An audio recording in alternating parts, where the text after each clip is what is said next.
Hello guys and welcome back to the channel of web of fun. तो guys आज हम लोग बात करने लगे हैं कि ये जो रिसेंटली डक्की भाई का जो फड्डा चल रहा है कि उन्हें एक लड़की का वगैरह वगैरह, तो वो टॉपिक आज हम बात करेंगे। तो गाइस एक्चुअली डक्की भाई ने एक लड़की को ऐसे सोशल मीडिया पे स्क्रॉल कर रहे थे, उनने कुछ देखा तो उनने मजाक में कोई बात की और जो उनके फैंस और हेटर्स थे उनने जो उस बात का ऐसा उनने मतलब निकाला कि उस लड़की को जाके इतना हेट दिया कि वो बेचारी आप सोच रही होगी कि मैंने इसके साथ मजाक क्यों किया। तो गाइस उसके बाद डक्की भाई ने देखा लो ऐ की हो गया, उनने देखा कि भाई ये हेट वेट मिल रहे, तो उनने जाके ना ये ट्वीट्स की थी जो आप ट्विटर पे जाके देख सकते हैं। आप लोग भी कह रहे होंगे अबे चवल हम ट्विटर यूज़ करते हैं हमें पता है, ये वीडियो उन लोगों के लिए जो ट्विटर यूज़ नहीं करते।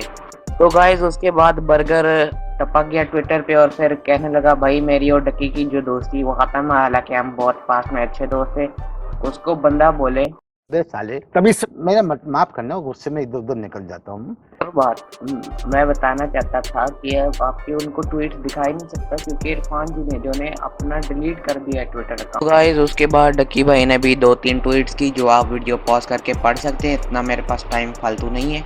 तो गाइस उसके बाद डक्की भाई ने कहा यार मैसेजेस से कुछ हो नहीं रहा, कोई फ़ायदा हो नहीं रहा, तो मैं वीडियो बना देता हूँ। और देखिए उन्हें वीडियो क्या बनाई।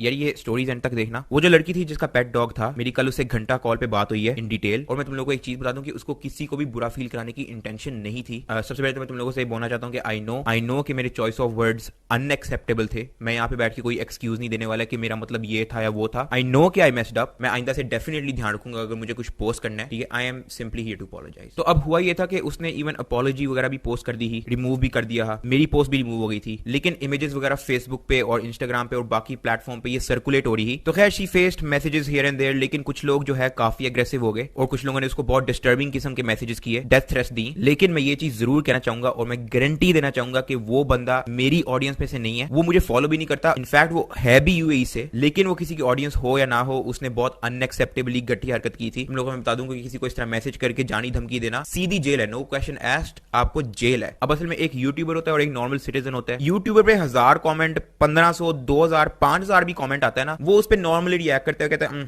वो उसके लिए नॉर्मल होता है। लेकिन अगर एक नॉर्मल सिटीजन को आप रियल लाइफ में भी कुछ बुरा कह दो, उसको तो तब भी बुरा लगेगा। तो वो तो फिर अननोन लोग उसको प्राइवेटली जाके अनएक्सेप्टेबल किस्म के मैसेजेस कर रहे हैं। तो मैं तुम लोगों से रिक्वेस्ट करना चाहूंगा कि अगर तुम लोगों को डॉग की पिक कहीं पे भी मिलती है सोशल मीडिया पे, चाहे इंस्टाग्राम हो, फेसबुक हो, तो सबसे पहले तो जिसने पोस्ट की हुई है आप उसको जाके रिक्वेस्ट करो, उसको बेशक स्टोरी सेंड कर दो और उसको कहो कि यार वो रिमूव कर दे क्योंकि वो परेशान हो रही है, उससे कंप्लीटली अनइंटेंशनली हुई है, तो आप इसको रिमूव कर दो। और अगर वो नहीं करता तो आप उसकी लिंक कॉपी करके मुझे ईमेल कर दो, मैं आगे उसको फॉरवर्ड कर दूंगा, तो उसको कॉपीराइट स्ट्राइक पड़ जाएगी। तो अगर ये फेसबुक पेज या कोई इंस्टाग्राम पेज का ओनर देख रहा है, आपको स्ट्राइक आ जाएगी, आपका चैनल या आपका पेज उड़ जाएगा, हम में से कोई भी उसका रिस्पॉन्सिबल नहीं होगा। तो मैं चाहता हूं कि तुम लोग मेरी इस चीज में हेल्प करो। तुम लोगों को मतलब इतना टाइम निकालने की जरूरत नहीं है, ऐसे ही तुम लोग इंटरनेट सर्फ कर रहे हो, तुम लोग को नजर आता है, just send me the link. किसी ने ट्वीट की हुई है और पिक्चर लगाई हुई है, उसको भी काइंडली रिमूव कर दो। कुछ मैगजीन वगैरह ने आर्टिकल वगैरह लगाए हुए हैं। अब मैं ये नहीं कहूंगा कि आप अपना आर्टिकल पूरा टेक डाउन कर लो, मैं यहाँ पे आपके क्लिक्स वापस लेने नहीं आया, लेकिन आप उसका थंबनेल चेंज कर सकते हो। मेक श्योर कि उसके अंदर वो फोटो नहीं है और आपने लड़की के अगेंस्ट वो कोई हेटफुल आर्टिकल नहीं लिखा जिसको लोग देख के पुअरली रिएक्ट करें। तो मैंने सिर्फ इतना सा मैसेज देना था। सबसे पहले मैं थैंक यू कहना चाहूंगा उस लड़की का, उसने टाइम निकाला। कल मेरी काफी डिटेल में बात हुई उससे, और मैं कहना चाहूंगा कि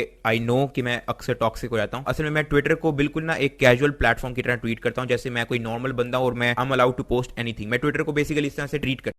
लेकिन नाउ आई रियलाइज के लोग मेरे एक एक वर्ड, एक एक लेटर को जो है सीरियसली लेते हैं। आई नो कि आई एम चाइल्डिश पर्सन, मैं इतना मेच्योर नहीं हूं, I am childish. I will 100% इंशाल्लाह improve my self. For now मैं कुछ भी पोस्ट करने से पहले मैं किसी से पूछ लिया करूंगा, किसी सियाने बंदे से, कि यार मेक श्योर कि I am not looking stupid. और आई होप कि तुम लोग भी मेरी हेल्प करोगे मुझे इंप्रूव करने में। असल में इसी वजह से मैं लाइव स्ट्रीम वगैरह भी नहीं करता, क्योंकि लाइव स्ट्रीम में मैं बिल्कुल कैजुअली गेम्स खेल रहा होता हूं और उसमें मुझे हमेशा डर रहता है, हमेशा एंजाइटी रहती है, मेरे से कुछ बोला नहीं जा रहा होता, सिर्फ ये सोच के कि मैं कि मुंह से इस तरह की कोई बात ना निकाल दूं, एक्सीडेंटली स्लर्स ना निकल आए या कोई इस तरह की बात ना निकलाए जिसको लोगों ने फिर 1-2 सेकंड का क्लिप करके जो है इंटरनेट पे डालना है और फिर बहुत मामला खराब होता है। इसलिए मैं mostly recorded game play videos बनाता हूं, क्योंकि उसमें मेरे पास होता है स्पेस, होती है एडिटिंग की। तो आई नो कि मुझे अपना चॉइस ऑफ वर्ड्स जो है इंप्रूव करना है और इंशाल्लाह I will take care of it in the future. तो थैंक यू फॉर वॉचिंग। मैं तुम लोग को इसकी समरी बता देता हूं। उस लड़की की जरा भी बुरी इंटेंशन नहीं थी। नंबर 2, किसी को धमका के इनसिक्योर फील कराना इज अनएक्सेप्टेबल। नंबर 3, मैंने आज तक अपनी ऑडियंस को कन्विंस नहीं किया किसी को जाके कुछ कहने के लिए। नंबर 4, अगर तुम लोगों को कहीं भी वो पोस्ट नजर आती है, तुम लोग मुझे लिंक सेंड करो ताकि वो चीज अब रिमूव हो सके। नंबर 5,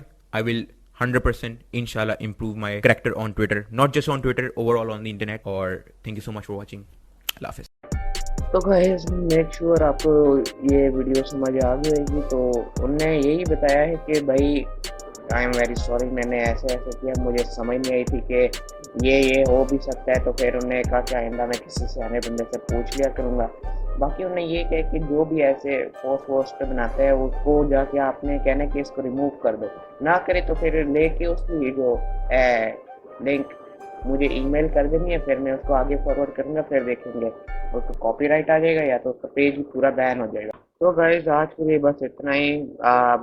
अगली वीडियो में आएंगे, ज़रूर आएंगे, लेकिन थोड़ा अलग डिफरेंट टॉपिक। तो मैं डक्की भाई के वर्ड दोबारा दोहराऊंगा, किसी को कोई हेट देने की ज़रूरत नहीं, ना कोई अगर सपोज किसी यूट्यूबर ने कहा कि इसको हेट दो, आपने नहीं देना हेट, क्योंकि वो आपको एक जैसे स्कैम इब्लीस ने पोटी वाले बाल को यूज़ किया था, वैसे वो आपको यूज़ कर सकता है।